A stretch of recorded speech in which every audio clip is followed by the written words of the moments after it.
Bonjour, je m'appelle Paul Bruno, je suis posturologue moteur dans la région toulousaine. Je suis spécialiste du mouvement humain et en particulier de la respiration.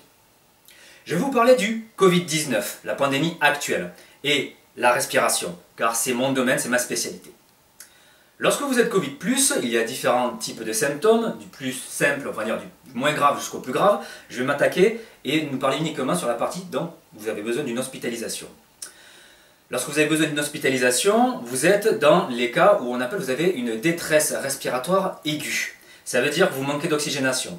D'ailleurs, les différentes prises en charge sont dans ce sens.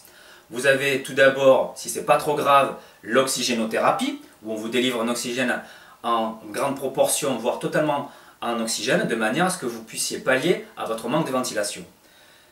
Le stade 2, entre guillemets, c'est vous avez besoin d'une assistance respiratoire. Vous avez donc un ventilateur qui va compenser une partie de votre manque de respiration. Vous êtes encore donc conscient, vous pouvez encore respirer, mais vous ne pouvez pas tout faire, vous avez besoin donc d'une assistance.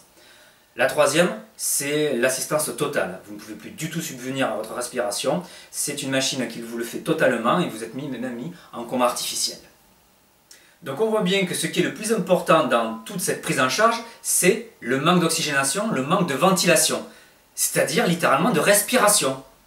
Et ce qui m'insurge là, à l'heure actuelle, c'est que la respiration n'est absolument pas du tout abordée en termes de prévention, de traitement et de récupération. Ce n'est pas normal. On devrait avoir cette respiration, ce travail de respiratoire qui devrait être au cœur de toute notre prise en charge actuelle et de prévention sur le Covid-19. On parle énormément de tous les traitements qui sont mis en place, notamment, même s'il a été mis de côté, l'histoire de la recherche sur l'hémoglobine d'un ver marin qui aurait une capacité oxygénante 40 fois supérieure à celle de l'hémoglobine humaine. Peu importe s'il a été mis de côté, mais l'idée c'était quoi? C'est l'oxygénation, encore une fois. Donc, quand on est en détresse respiratoire, déjà par une affection ou tout simplement parce que vous l'y étiez peut-être au départ, ça veut dire que de toute façon, vous ne ventilez pas assez, vous n'avez pas assez d'oxygène. Donc il faut que autant en amont, c'est-à-dire avant, pendant et à l'après, il faut travailler cette respiration. Car sinon, on a l'impression de voir que lorsque vous êtes pris en charge, eh ben, c'est presque un petit peu au petit bonheur la chance. Alors pourquoi je dis que c'est au petit bonheur la chance? Je vais vous l'expliquer.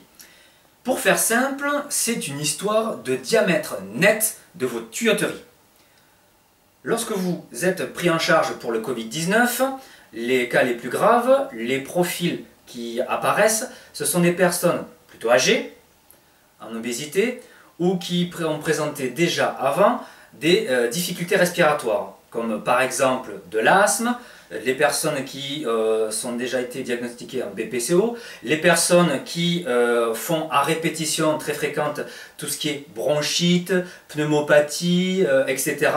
Tout ce profil-là, on peut aussi ajouter les fumeurs potentiellement. Il faut bien comprendre, quand je parle donc de tuyauterie nette, ça veut dire qu'il y a ce que j'appellerais aussi une tuyauterie brute, c'est-à-dire le diamètre. Quand vous êtes en respiration, je parle donc de la tuyauterie à la fois de vos bronches et aussi de vos vaisseaux. Elles ont une certaine taille, un certain diamètre. Et c'est ce diamètre qui va faire donc le débit de votre oxygénation en fait. Plus c'est gros, je ne vous apprends rien, c'est facile à comprendre, plus c'est gros, meilleure est votre oxygénation. Sauf que, justement, toutes les personnes dont je viens de parler, par exemple notamment des personnes donc, âgées, elles ont, avec l'âge, et en plus si elles ne sont pas actives, une diminution progressive de la taille de tous leurs tuyaux. Donc forcément une oxygénation moins importante. À cela aussi, il faut ajouter, est-ce qu'il y a quelque chose dans le tuyau qui peut aussi limiter, voire boucher carrément ce tuyau? C'est ce que j'appelle le diamètre net. Les personnes qui sont en obésité, ce sont des personnes qui justement ont de la graisse qui tapisse les parois de leur vaisseau sanguin et donc qui diminue le diamètre d'origine, le diamètre brut de leur vaisseau sanguin, ce qui fait que le diamètre net, le final, ce qui en résulte, est plus réduit.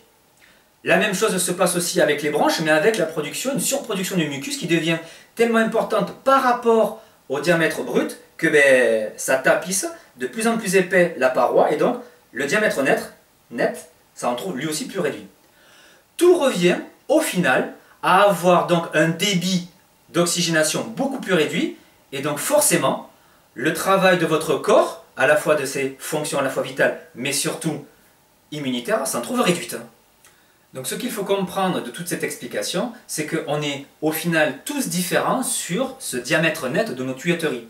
Et c'est lui qui va déterminer si on va être plus ou moins dans des cas graves. C'est-à-dire que si vous avez donc un profil interne, je dirais, en petite tuyauterie, vous avez toutes les chances d'avoir donc des complications et d'être dans des cas sévères. Ça veut dire que même si on vous intube, même si on vous donne de l'oxygène, même si vous êtes pris en charge, il en résulte qu'il y aura toujours un paramètre individuel, non pas par la faute à pas de chance ou génétique, mais par tout simplement votre tuyauterie qui est fermée. Et ça veut dire aussi que quand vous êtes là-dessus, c'est que ça fait soit un bon moment de plusieurs dizaines d'années, soit jamais vous n'avez travaillé votre capacité pulmonaire et donc à vous ouvrir votre cage thoracique car c'est elle qui va déterminer votre oxygénation de départ. Donc, vous le comprenez, ce qui est au cœur du sujet, c'est votre respiration. Et le Covid-19 révèle une faiblesse généralisée des hommes dans leur fonction primaire, primordiale, la fonction respiratoire. Hormis ça, pour aller plus loin, un peu plus dans les détails, je rappelle que la respiration est la base de toute l'énergie nécessaire pour le bon fonctionnement de tous les organes et donc de toutes les autres fonctions dans notre corps, donc y compris le système immunitaire. Mais sachez aussi que ça a été prouvé, une bonne oxygénation, une oxygénation accrue, stimule la production de vos globules blancs, donc qui vont participer à votre système immunitaire et donc à vous défendre. Deuxièmement aussi, la respiration permet aussi de réguler l'équilibre acido-basique de votre sang. Et ça aussi, ça a été prouvé. Si le pH sanguin est plutôt vers l'acide, eh bien, ça détériore beaucoup plus tous les organes. Elle permet aussi, cette respiration, une diminution des inflammations. Or, justement, dans le Covid aussi, une des particularités, c'est qu'il y a la création des œdèmes. Et un œdème, c'est une inflammation super méga extra, en fait. Voilà, c'est ça. Et dernière chose aussi, le système lymphatique, qui est en fait un grand réseau généralisé de notre corps qui est en parallèle de notre système sanguin, qui permet à la fois de stocker et de faire véhiculer en grande partie vos cellules immunitaires. Mais pas que, il permet aussi de détoxifier. Parce que si votre corps est en train de combattre, il faut bien, à un moment donné ou à un autre, éliminer les, entre guillemets, si je puis dire, les restes de tous les virus ou bactéries qu'il a combattus. Il faut les éliminer quelque part à un moment donné ou à un autre. Et bien la lymphe participe énormément à ce processus. Et donc cette lymphe doit circuler dans votre corps. Le truc, c'est que la lymphe, elle n'a pas d'organe moteur. Ce qui fait circuler la lymphe, c'est le mouvement mécanique. Grosso modo, le fait de bouger vos bras dans l'espace, de marcher, et surtout, le plus important de tous les mouvements mécaniques, de respirer. Donc, si vous accumulez tout ça, si vous avez une mauvaise oxygénation, vous avez non seulement des tuyaux plus petits, vous avez moins de cellules immunitaires, vous avez une moins bonne détoxification, et vous avez un pH plus acide, tout ça cumulé fait que vous êtes beaucoup plus à risque, et si vous contractez le virus, eh bien vous avez beaucoup plus de chances d'être dans les cas graves. Et il n'est pas normal aujourd'hui que quand on parle de virus du Covid et qu'on ne parle quasiment pas de respiration. Elle devrait être au cœur du problème, au cœur de la prévention, du traitement et de la récupération.